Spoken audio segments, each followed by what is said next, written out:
নমস্কার বন্ধুরা, সৌরালয় ডেলি ব্লগে আপনাদের সকলকে জানাই স্বাগত। আজকের ব্লগটা কিন্তু সৌরালয় বাবুকে নিয়ে নয়, ওদের ছোট্ট গোপাল দাদার জন্মদিন উপলক্ষে শুধুমাত্র তাকে নিয়েই হচ্ছে।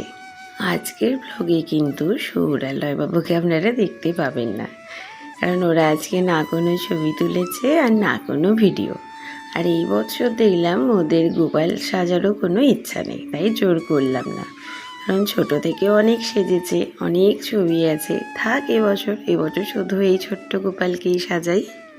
আর এদিকে আমি গোপাল ঠাকুরকে সকালবেলা ঘুম থেকে উঠেই রেডি করতে আরম্ভ করে দিয়েছি, কারণ জন্মদিন বলে কথা।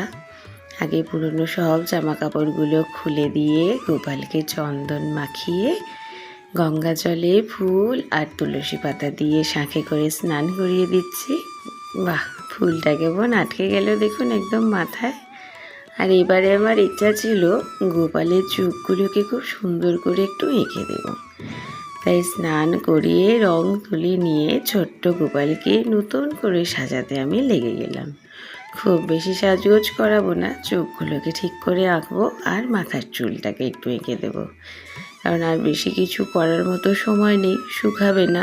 গতকাল আমার এটা করার মতো সময় ছিল না, কারণ সৌরালয় বাবুর এখন পরীক্ষা হচ্ছে, তাই তাদের নিয়েই ব্যস্ত, তাই অল্প করে যেটুকু করা যায় সেটাই করে দিচ্ছি।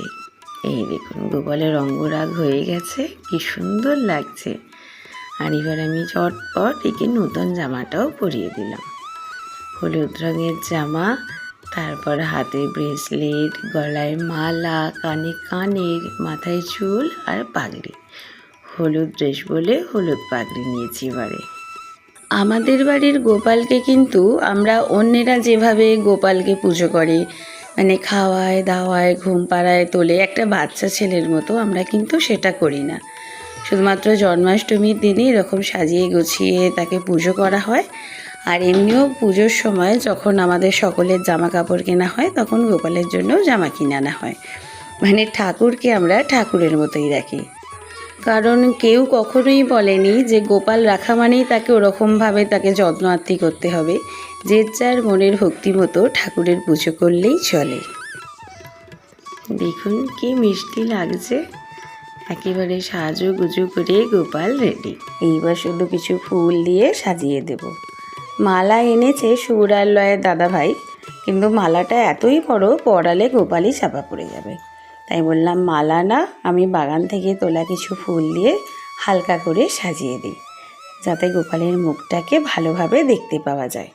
আর এই বাকি ঠাকুরদেরও অল্প অল্প করে ফুল দিয়ে দিয়েছি, কারণ একসঙ্গে তো সকলেরই পুজো হবে।